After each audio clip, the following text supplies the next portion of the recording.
नमस्कार, मैं हूं निकिता और आप देख रहे हैं सत्यहिंदी.com। चलिए एक नजर डालते हैं अब तक की सुर्खियों पर। लेबनान की राजधानी बैरूत में हुए इजरायली हमलों में कम से कम 5 लोगों की मौत हो गई है। लेबनानी अधिकारियों के मुताबिक ये हमला एक चिकित्सा सेवा केंद्र पर हुआ जिसका संबंध हिजबुल्लाह से है। इजरायली सेना का कहना है कि उसने बैरूत में निशाना लगाकर हमले किए हैं। इस बीच खबर ये भी है कि लेबनान में इजरायली हवाई हमलों में एक अमेरिकी नागरिक की भी मौत हो गई। 56 साल के कामिल अहमद जवाद अमेरिका के मिशिगन के रहने वाले थे। वो अपनी बुजुर्ग मां की देखभाल के लिए लेबनान में थे। अमेरिकी राष्ट्रपति भवन के एक प्रवक्ता ने कामिल अहमद जवाद की मौत की पुष्टि की और इस पर शोक व्यक्त किया। आपको बता दें कि इजरायली हवाई हमले में हिजबुल्लाह नेता हसन नसरल्लाह और हमास नेता इस्माइल हनिया की मौत की जवाबी कार्रवाई में ईरान ने मंगलवार को इसराइल पर 181 मिसाइलें दागीं, जिसके बाद से मध्य पूर्व में पहले से तनावपूर्ण हालात और बिगड़ गए हैं। जहां इसराइल ने कहा है कि ईरान को इस हमले की कीमत चुकानी पड़ेगी, तो वहीं ईरान ने भी इसराइल की जवाबी कार्रवाई को लेकर चेतावनी दी है। मीडिया रिपोर्ट्स के मुताबिक इस बीच मध्य पूर्व के हालात पर संयुक्त राष्ट्र सुरक्षा परिषद की आपातकालीन बैठक बुलाई गई।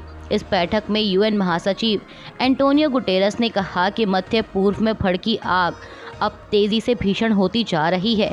उन्होंने ईरान की ओर से इसराइल पर किए गए मिसाइल हमलों की भी निंदा की। गुटेरस ने कहा कि समय हाथ से निकल रहा है और तत्काल सीज फायर की ज़रूरत है। आपको बता दें कि इससे पहले इसराइल ने यूएन महासचिव को अपने देश में घुसने से बैन कर दिया था। इसराइल ने कहा था कि यूएन महासचिव ने ईरान, हमास और हिजबुल्लाह के इसराइल पर किए हमलों की निंदा नहीं की।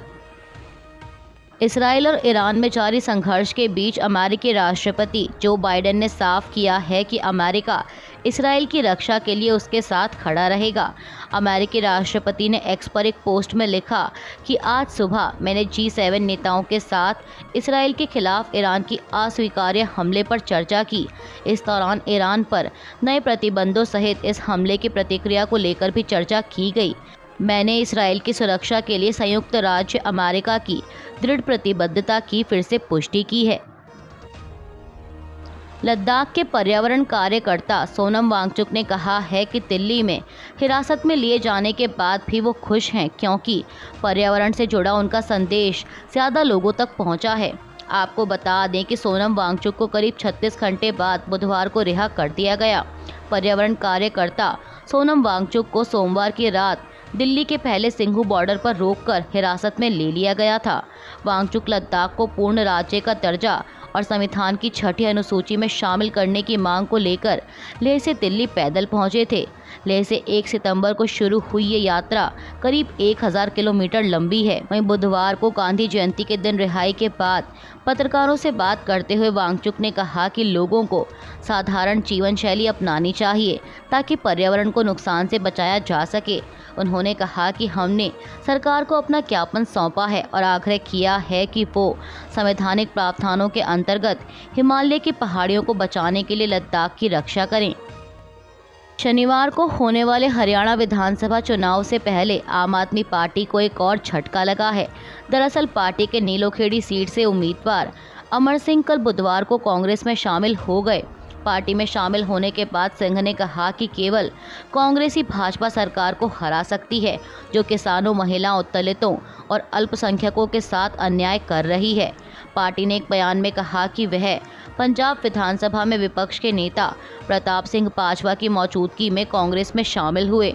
आपको बता दें कि इससे पहले भी आम आदमी पार्टी के एक उम्मीदवार भाजपा में शामिल हो चुके हैं।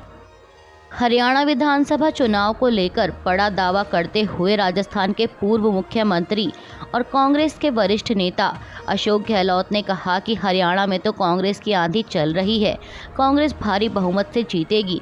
जब से राहुल गांधी और प्रियंका गांधी ने वहां रोड शो किया है, तब से माहौल और एक तरफा बन चुका है। हरियाणा विधानसभा चुनाव में प्रचार के दौरान कांग्रेस नेता राहुल गांधी लगातार भर्ती के लिए लाई गई अग्निवीर योजना को लेकर बीजेपी पर निशाना साध रहे हैं और अब रक्षा मंत्री राजनाथ सिंह ने अग्निवीर योजना को लेकर प्रतिक्रिया दी और कहा कि राहुल गांधी अग्निवीर योजना को लेकर लोगों को गुमराह करने की कोशिश कर रहे हैं। उन्होंने एक्स पर लिखा कि भारत में सेनाओं के सभी अंगों की सहमति के बाद अग्निपथ स्कीम प्रारंभ की गई है। कांग्रेस नेता देश भर में झूठ फैला रहे हैं कि अग्निवीरों को सेवा से हटने के बाद आमदनी के लिए दर-दर भटकना पड़ेगा। रक्षा मंत्री ने लिखा कि सच्चाई यह है कि हर अग्निवीर को 4 वर्षों के कार्यकाल के पश्चात एकमुश्त सेवानिधि पैकेज भी दिया जाता है, जो लगभग 12 लाख के आसपास है और यह अमाउंट पूरी तरह से टैक्स फ्री होता है। उन्होंने आगे लिखा कि जितने भी अग्निवीरों को सेना में शामिल किया जा रहा है उनमें से 25% अग्निवीर मेरिट के आधार पर सेना में रेगुलर होकर आगे कार्य करेंगे और बाकी बचे अग्निवीरों के लिए हरियाणा, उत्तर प्रदेश, राजस्थान, उड़ीसा, असम, मध्य प्रदेश, उत्तराखंड, छत्तीसगढ़, अरुणाचल प्रदेश, गुजरात और गोवा जैसी कई राज्य सरकारों ने सरकारी नौकरियों में आरक्षण की स्पष्ट रूप से घोषणा की है।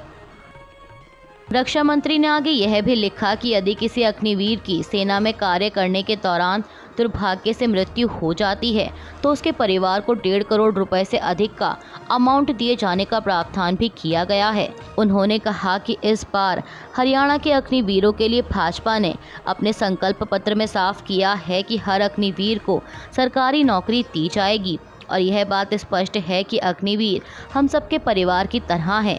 रक्षा मंत्री ने कहा कि राहुल गांधी और कांग्रेस ने अग्निवीर योजना को लेकर जिस तरीके से दुष्प्रचार किया है उसे देखते हुए मैं समझता हूं कि यदि आज हिटलर के ज़माने का दुष्प्रचार मंत्री गोएबल्स भी होता तो वह भी शर्मा जाता।